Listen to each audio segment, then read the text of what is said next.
Olá, Pro, boa tarde, me chamo Miqueias, aluno do segundo semestre do curso de Direito, Faculdade de Pitágoras. Vamos lá, em relação ao trabalho proposto, o conceito de jurisdição, principais princípios e principais características.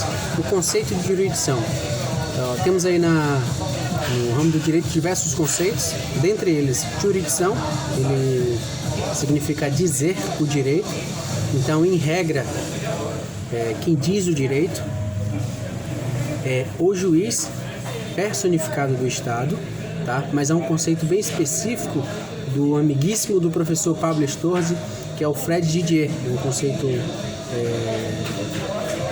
que assistindo algumas aulas de alguns professores, além da sua aula, eu percebi que é um conceito extremamente assertivo, tá? Vou compartilhar aqui com a gente.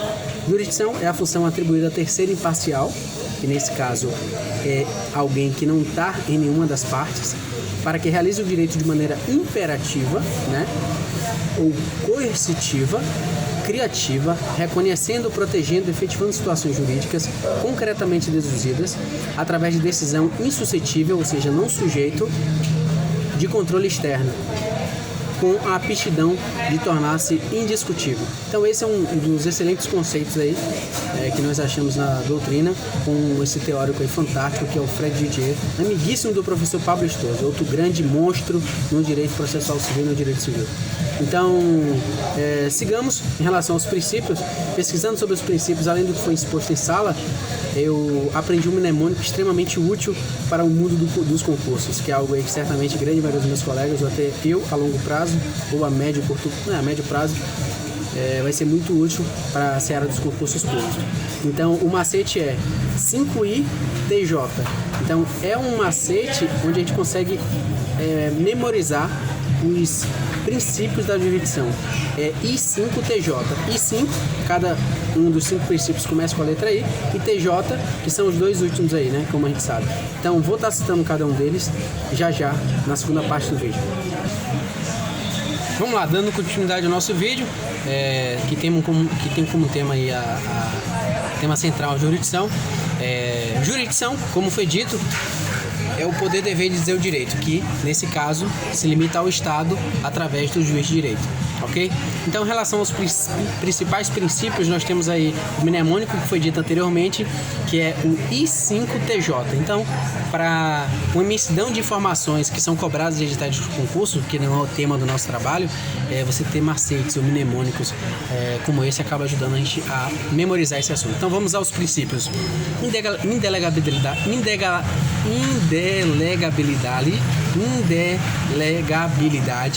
Então, a jurisdição não pode ser delegada.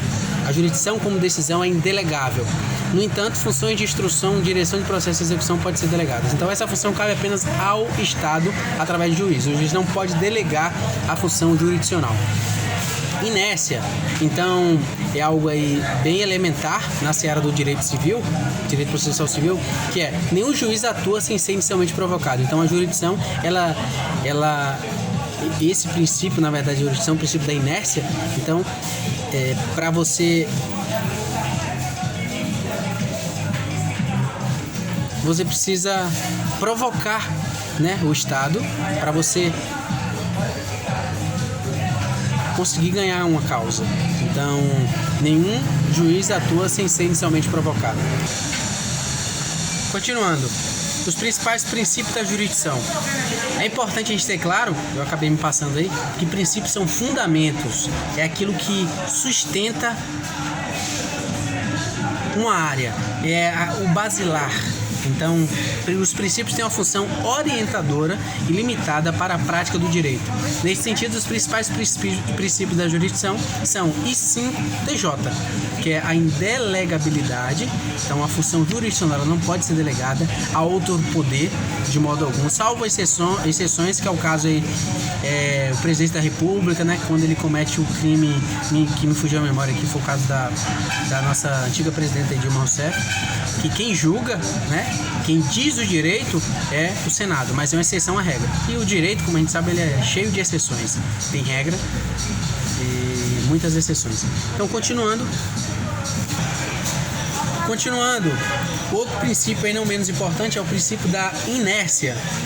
Em outras palavras, seria: as partes têm de tomar iniciativa para pleitear a tutela jurisdicional. Então, se acontece um fato, o Estado ele não vai agir por conta própria, ele precisa ser provocado. Então, esse é o princípio aí da inércia.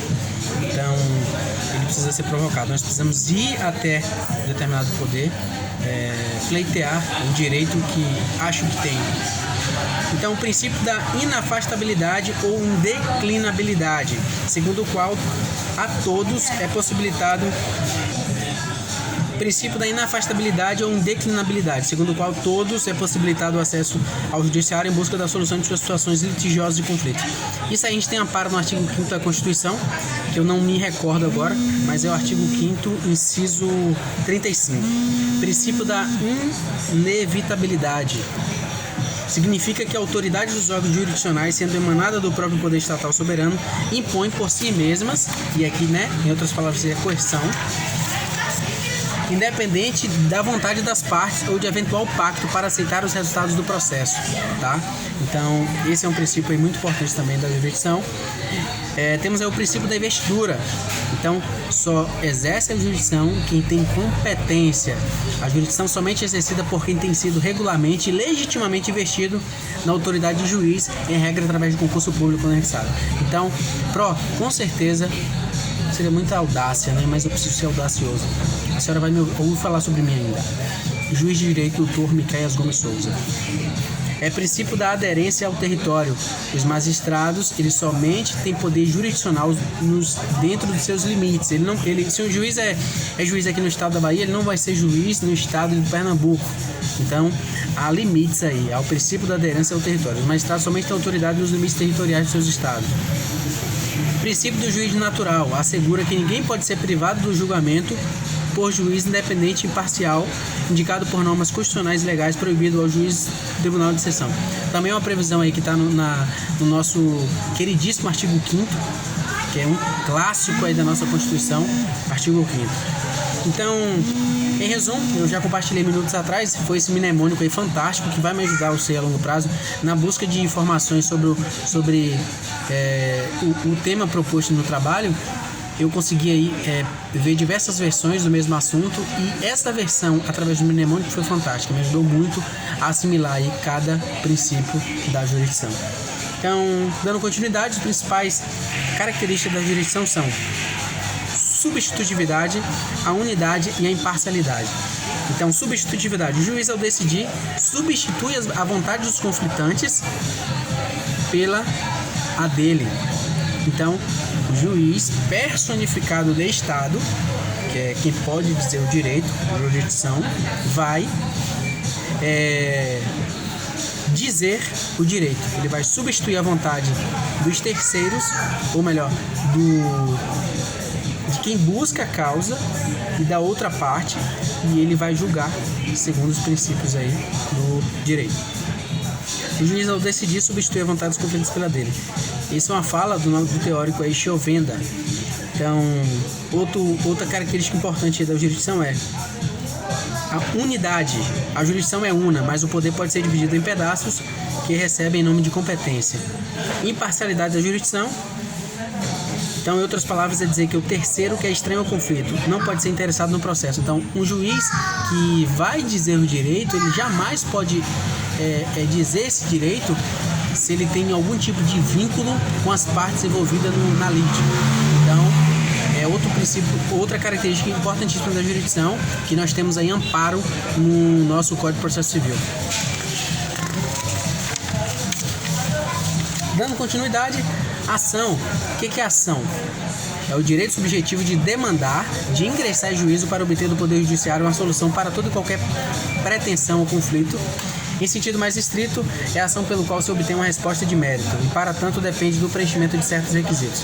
São condições da ação a possibilidade jurídica do pedito, a legitimidade e o interesse de agir. Também previsto aí no processo civil, no seu artigo. Enfim, em resumo, a ação ela é garantia constitucional que permite a todos ir ao encontro do judiciário, que está intimamente ligado aí com o princípio da inércia, né? Então, se eu desejo algo, eu preciso ir até o Estado juiz, né? Então, eu preciso ir ao encontro do judiciário e não o oposto. Então, envolve, por conseguinte, a apresentação das partes, a causa de pedir e pedido. Então, para finalizar o tema aí proposto pela PRO, processo. O processo é um instrumento para se conseguir a prestação jurisdicional. E aqui eu sinalizo algo muito importante que eu percebi na elaboração do trabalho, que é o quê? O processo é um instrumento para se conseguir a prestação, com uma sucessão de atos processuais específicos. Importante destacar a sutil diferença entre processo e procedimento. Então vai aqui o capcioso de concurso público. Em uma questão, com certeza, a longo prazo eu vou ver isso. O conceito de processo em cima de procedimento e vice-versa. E aí, se a gente não dominar o conceito, a gente acaba ficando para um próximo concurso por causa de uma questão. Então, processo, como mencionado, é o instrumento para se conseguir a prestação jurisdicional com uma sucessão de atos processuais específicos. É uma espécie de rito que se segue, né? Não, perdão. Processo é o instrumento para se conseguir a prestação jurisdicional. Já o procedimento é o modo pela qual esses atos processuais devem ser cumpridos. Então, o procedimento que é um rito, é uma ordem que se segue, já o processo é um meio. Então, o processo é a ponte que liga as duas extremidades, a jurisdição e a outra parte. Então, esse é o trabalho, em nome do aluno Miqueias Gomes Souza, disposto a aprender muito mais. Vamos nessa. Direito para cima, discípulo de Montesquieu, PRO. Um abraço para a senhora, uma excelente professora. Até o próximo semestre. Tchau, tchau. Miqueias Gomes Souza, Direito Pitágoras, segundo semestre.